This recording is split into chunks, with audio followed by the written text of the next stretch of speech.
Hello friends. राजनीतिक परंपराओं की बात कर रहे हैं जिसमें हमने नारीवाद के बारे में जान लिया है और नारीवाद से संबंधित यानी नारीवाद को अधिकार किस प्रकार दिए गए। इसके पहले हमने नारीवाद का विकास कैसे हुआ है, नारीवाद एक आंदोलन के रूप में कैसे आया और उससे ही उसके आंदोलन से जुड़ी हुई हमने 3 धाराएं देखी थी। एक उदारवादी धारा, समाजवादी या स्त्रीवादी और आमूल परिवर्तनवादी धारा के बारे में जाना। अब नारीवाद अधिकार से संबंधित कुछ अधिकार दिए गए हैं उसके बारे में जानते हैं। संयुक्त राष्ट्र संघ चार्टर के द्वारा इसे अनुच्छेद 1 और 13 में डिफाइन किया गया है।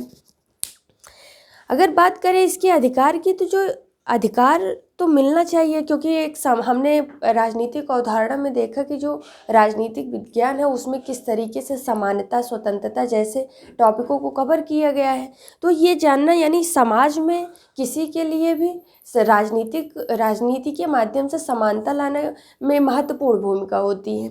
और अगर इसमें हम इस देखें तो ईश्वर की कृति के रूप में स्त्री और पुरुष दोनों ही मानव की श्रेणी में आते हैं।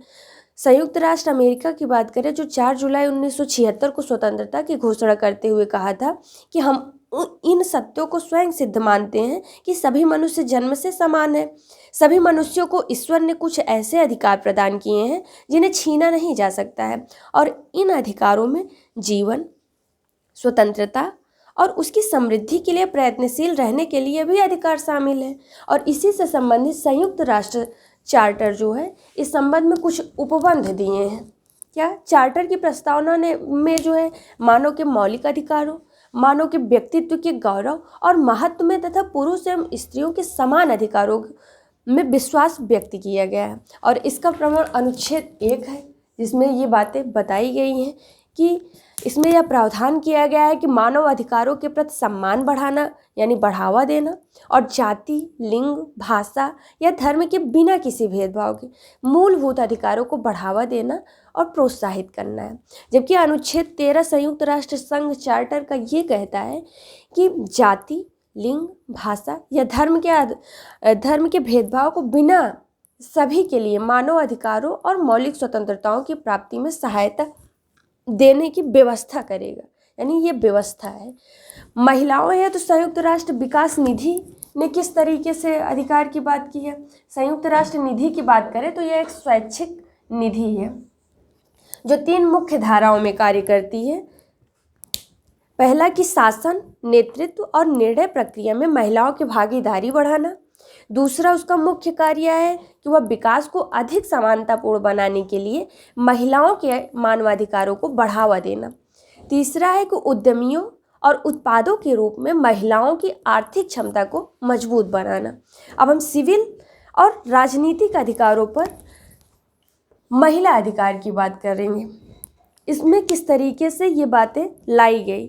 जब हम संयुक्त राष्ट्र की महासभा ने दिसंबर 1966 में स्वीकृति दी और यह प्रसंविधा यानी जो ये प्रसंविधा शब्द यह होता है कि किसी को कोई व्यवस्था है वो कानून के माध्यम से कैसे किसी पर लागू होती है, तो वो लागू करने का काम 23 मार्च 1976 को लागू किया गया। और इस प्रसंविधा में कई अनुच्छेद महिलाओं के अधिकारों से संबंधित है। अनुच्छेद 2, 3, 23(2) इसमें यह भी कहा गया है कि विवाह योग्य आयु के पुरुषों और स्त्रियों के विवाह करने और कुटुंब बनाने के अधिकार की मान्यता दी जाएगी। अंतर्राष्ट्रीय महिला वर्ष एवं दशक घोषणा भी शुरू की गई, यानी नारीवाद का प्रारंभ हम देखते हैं 1970 के दशक से प्रारंभ हुआ, जिसमें बढ़ चढ़ के राजनीतिकारों ने अपने अपने तरीके से हिस्सा लिया और ये समाज में ये नवाचार लाने का प्रयास किया कि ये समानता लाई जाए। और इसी का एक महत्वपूर्ण रूप हम देखते हैं अंतर्राष्ट्रीय महिला वर्ष यानी दशक मनाया जाता है। महिलाओं के विकास के संदर्भ में पूरे विश्व में महिला उत्थान और विकास के प्रति चेतना जगाने के लिए संयुक्त राष्ट्र संघ महासभा ने 1975 को अंतर्राष्ट्रीय महिला वर्ष घोषित किया। और इसका उद्देश्य क्या था, यानी महिला वर्ष घोषित किया 1975 और दशक की घोषणा की 1975 से 1985 तक। इसमें जो इसके 3 प्रमुख उद्देश्य स्पष्ट किए। सर्वप्रथम कि पुरुषों और महिलाओं को समानता का दर्जा देना, दूसरा यह कि विश्व शांति स्थापित करने की दिशा में महिला सहयोग प्राप्त करना, और तीसरा मुख्य उद्देश्य इसका था कि विकास कार्यों में स्त्रियों का योगदान देना। यानी जो ये सम्मेलन किए गए, पहला जागृति एवं विश्व सम्मेलन किया गया, प्रथम महिला सम्मेलन 1975 मैक्सिको में किया गया, जिसका मुख्य उद्देश्य था कि समानता, विकास और शांति।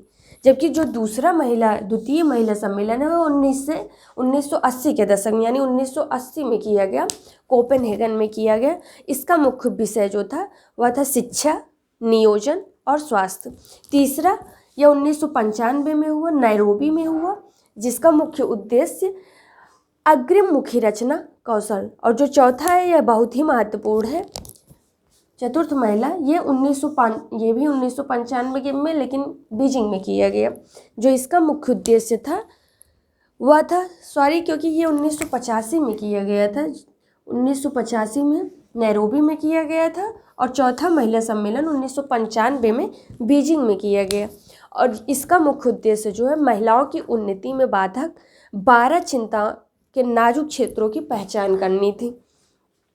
तो हम देख रहे हैं कि किस तरीके से नारीवाद के लिए नारीवाद जब से विचारधारा आई और उसके द्वारा किस तरीके से अंतर्राष्ट्रीय स्तर पर नवाचार लाने के लिए और समानता लाने के लिए नए नए सम्मेलन और अधिकार प्रदान किए गए हैं।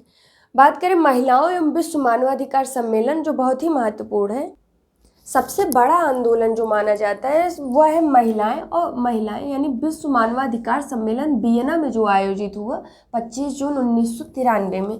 यह सबसे बड़ा रूप माना जाता है महिलाओं के लिए प्रायोजित आंदोलन।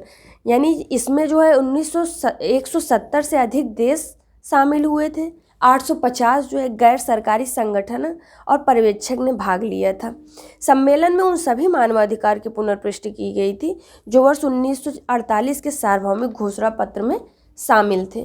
तो हमने देखा किस तरीके से महिलाओं के उत्थान के लिए एक नारीवाद विचारधारा आई और उसके लिए भिन्न भिन्न अधिकार प्रदान किए गए, जिससे समाज में समानता है और लिंग के आधार पर शोषण न हो और एक समानता की बात की गई, जिसमें हमने देखा संयुक्त राष्ट्र संघ की महत्वपूर्ण भूमिका थी। उसकी हम संयुक्त राष्ट्र संघ चार्टर में अनुच्छेद 1 और 13 में डिफाइन किया गया। संयुक्त राष्ट्र विकास निधि जो एक स्वैच्छिक निधि है, उसने में बढ़ चढ़ के अपनी भूमिका निभाई। उसके उत्थान और जागरूकता के लिए महिलाओं के लिए अंतर्राष्ट्रीय दशक और महिला वर्ष घोषित किया गया। और विश्व स्तर पर जो सबसे बड़ा सम्मेलन किया गया जिसमें 170 देश शामिल हुए थे वह था विश्व मानव अधिकार सम्मेलन जो वियना में किया गया था। तो हमने जो है नारीवाद से संबंधित क्या क्या अधिकार दिए गए उसके बारे में जाना। Thank you.